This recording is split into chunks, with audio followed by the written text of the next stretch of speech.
వెంకటకృష్ణ గారు, జై అమరావతి. అందరికీ నమస్కారం. నమస్కారం. దాదాపు గత 2-3 సంవత్సరాలుగా తెలుగుదేశం పార్టీ ప్రచారంలో రోజు వినపడ్డ స్లోగన్ ఏంటంటే సైకో పోవాలి, సైకిల్ రావాలి. ఈరోజు శాసనసభ వేదికగా మేమందరం చూసింది ఏంటంటే, మీరు కూడా టీవీల్లో చూసుంటారు, సైకో పోయాడు, సైకిల్ వచ్చింది. అయితే మీరు అడిగారు, చంద్రబాబు నాయుడు గారు సభలో ప్రవేశించినప్పుడు ఆయన స్పందన ఏంటి, లేకపోతే అక్కడ ఉన్న సభలో ఉన్న మిగతా సభ్యుల స్పందన ఏంటి అంటే,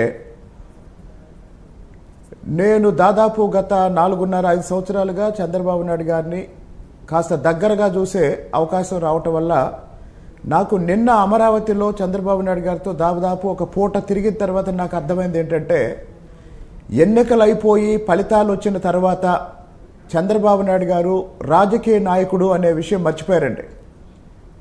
రాజకీయ నాయకుడు ఆ స్థాయి దాటి రాగద్వేషాలకు అతీతంగా అమరావతి నిర్మాణం, ఆంధ్రప్రదేశ్ పునర్నిర్మాణం, ఈ 2 విషయాలు తప్ప ఇంకా ఏమీ కనపట్టలేదు. ఈరోజు కూడా జగన్మోహన్ రెడ్డిని ఏ స్థాయిలో జగన్మోహన్ రెడ్డిని క్షమించారు లేకపోతే గౌరవించారంటే, ఈరోజు ముందు ముఖ్యమంత్రి గారు ప్రమాణ స్వీకారం చేశారు. ముఖ్యమంత్రి గారు తర్వాత ఉప ముఖ్యమంత్రి గారు చేశారు. ఆ తర్వాత కేబినెట్ మంత్రులు చేశారు. ఆ తర్వాత మహిళా సభ్యులు చేశారు. ఆ తర్వాత మిగిలిన సభ్యులంతా ఆల్ఫాబెటికల్ ఆర్డర్లో ప్రమాణ స్వీకారం చేయాలి. మరి ఆల్ఫాబెటికల్ ఆర్డర్లో చేస్తున్నప్పుడు జగన్మోహన్ రెడ్డి గారిది జే వచ్చినప్పుడు వస్తుంది.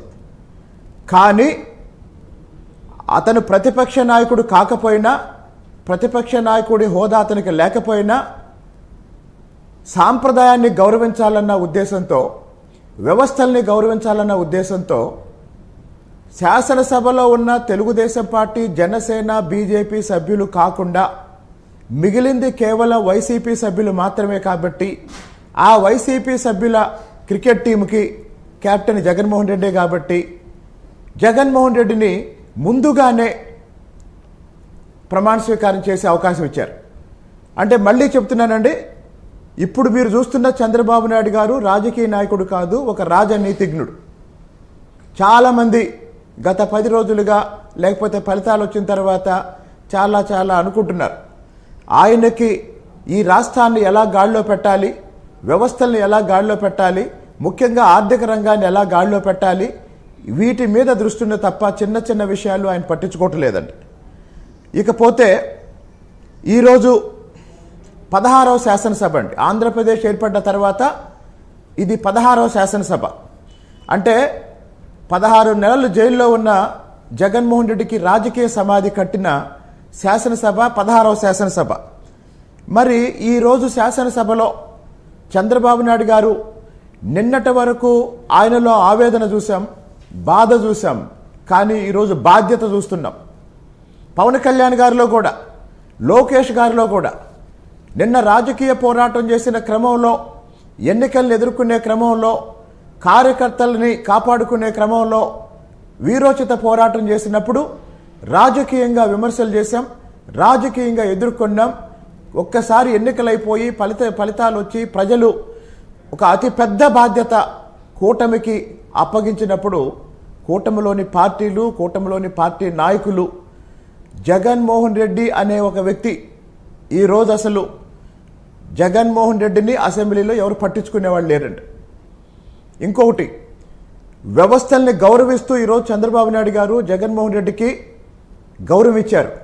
కానీ జగన్మోహన్ రెడ్డి వ్యవస్థలను అవమానపరుస్తూ మేమందరం సభా సమయం ప్రారంభానికే అసెంబ్లీలోకి వెళ్ళాం, కానీ జగన్మోహన్ రెడ్డి మాత్రం ఆయన ప్రమాణ స్వీకారానికి 5 నిమిషాల ముందు వచ్చాడు. ఆయన ప్రమాణ స్వీకారం చేసిన తర్వాత 5 నిమిషాలు మాత్రమే కూర్చున్నాడు. కాబట్టి మొత్తం శాసనసభలో జగన్మోహన్ రెడ్డి కూర్చుంది 10 నిమిషాలు. కాబట్టి ఈరోజు కూడా జగన్మోహన్ రెడ్డి ఇక నుంచి ఈరోజు అసెంబ్లీ నుంచి జగన్మోహన్ రెడ్డి వెళ్ళేటప్పుడు జంప్ జగన్ అని కొంతమంది కామెంట్ చేశారు. తర్వాత ఆయన ప్రమాణ స్వీకారం చేసేటప్పుడు కూడా జగన్మోహన్ రెడ్డి